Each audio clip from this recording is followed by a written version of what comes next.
Georgy Zhukov was born of poverty-ridden upbringing and declared his own childhood home the worst in sight.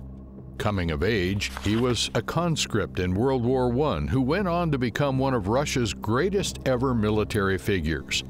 Welcome to Bizarre History. Today we examine Georgy Zhukov, the general who brought Hitler to his knees. Among the many tales of Zhukov's life, his ability to garner and create meaningful relationships with powerful people stands out. This is no more true than his handling of Joseph Stalin. Zhukov's heroics against Japan had earned him hero status in Russia, but most importantly, he'd earned a place as Stalin's favorite general and became an unofficial advisor. Zhukov was said to be something of a blunt instrument verbally and a man with a temper to match. He could be loud and verbally abusive towards his subordinate men. Most miraculously, he was not intimidated, bringing that same force of personality to Stalin. Unlike most of his cabinet, Stalin was only enamored by the lack of fawning found in Zhukov. Stalin found himself deriding many of the yes-men who surrounded him day in, day out, but not Zhukov. Argumentative, stubborn, and not afraid to openly contest and contradict, Stalin found himself a general unafraid to risk his life and, in turn, someone who earned his respect. Their clashes were of some gravity, however, and while they were both military generals, they came from entirely different experiences. Stalin's military experience was pre-tank or machine gun.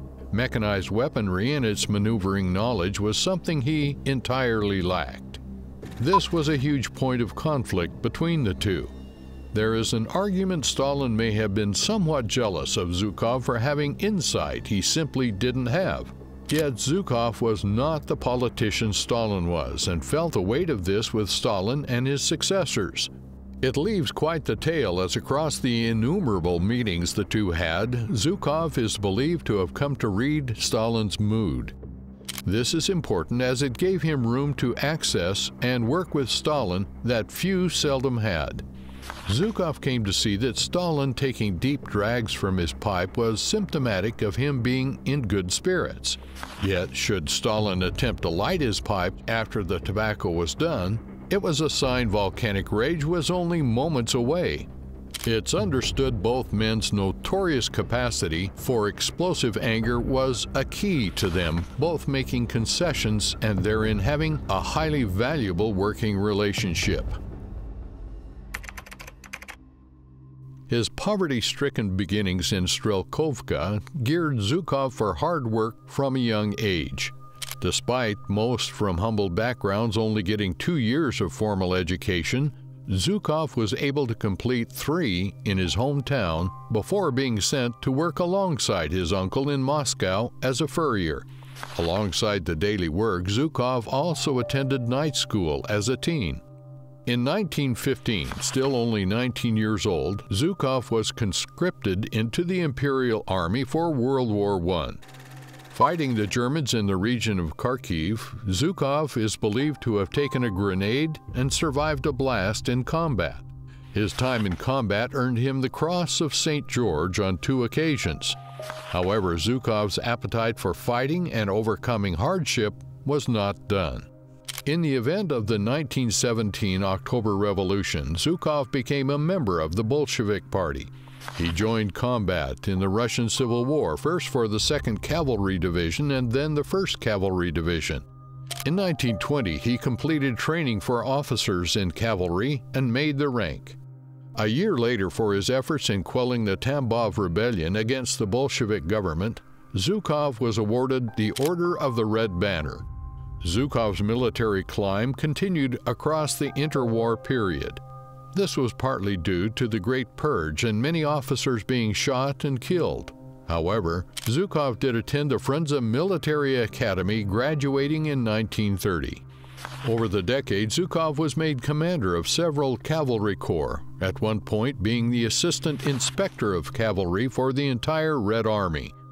His moment in the sun came in the seminal battle between Japanese and Russian forces at Khalkhin Gol. Zhukov had been directed to command the 1st Soviet Mongolian Army at the border in 1938. Using the very first Soviet air assault, Zhukov unleashed a massive frontal assault and artillery barrage. His legend was born with his tactical prowess, however. Zhukov kept behind 2 tank brigades to slowly encircle the Japanese forces from the rear. Circling the Japanese forces and decimating the rear supplies meant victory for the Soviets in 11 days. Zhukov was made a hero of the Soviet Union and was made one of 8 high-ranking generals of the Red Army. Zhukov's military role come World War II was in line with the legendary figure of his multiple medals earned in service. His role was essential, and Russian victory on the Eastern Front would not have been possible without his leadership. Though he would lose his post as Chief of General Staff of the Red Army with the German invasion of Russia in June 1941, Zhukov's leadership oversaw the major operations for the Red Army over the following years. Come 1942, Zhukov was appointed the Deputy Commander-in-Chief, and along with fellow generals began the planning of the massive Red Army counteroffensive.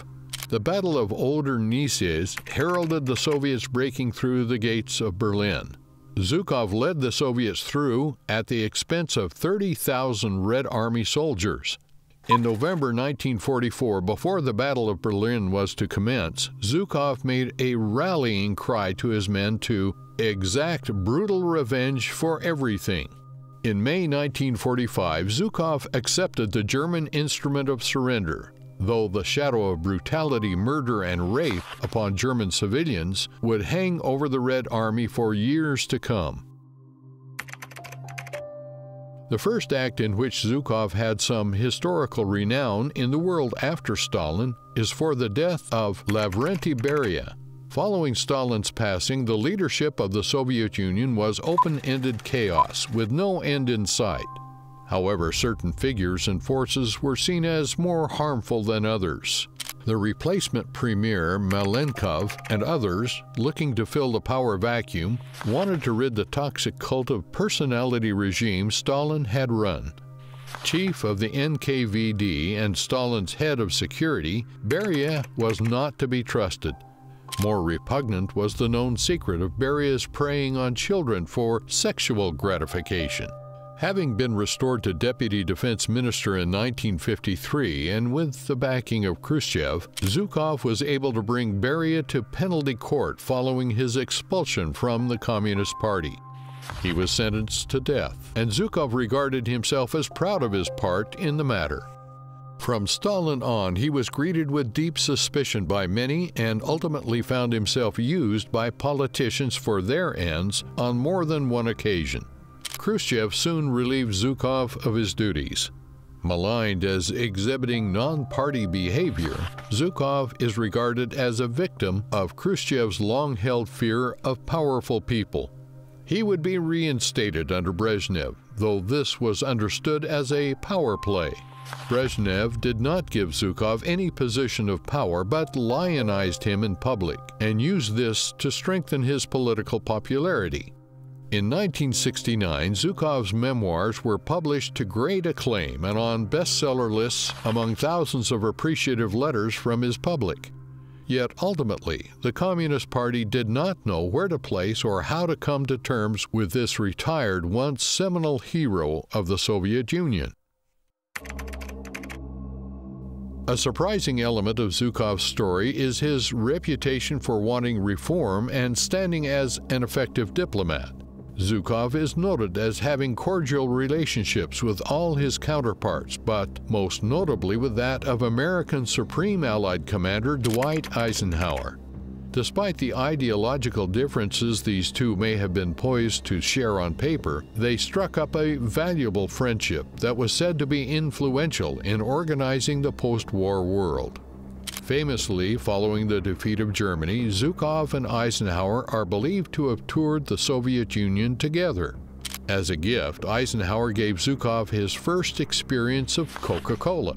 It wasn't so simple for Zhukov, as the brand Coca-Cola was close to an embodiment of the dreaded American imperialism, so he did not desire to be seen with or consume it. However, he did request that it be unbranded and perhaps uncolored for him to do so. It's understood the Coca-Cola Company branches in Europe sent Zhukov around 50 cases of colorless, unbranded white Coke, so to please him. They remained pen pals beyond both their careers. His post-war work ensuring civilian safety and geopolitical relationship stability was admired and marked by many. Eisenhower's successor was highly approving and once declared that Soviet-U.S. relations would stand to have improved if Zhukov and Eisenhower had the means to continue working together. If you want more of war's greatest generals and men of metals, hit like, subscribe, and ring that notification bell. Thanks for watching, and we'll see you next time.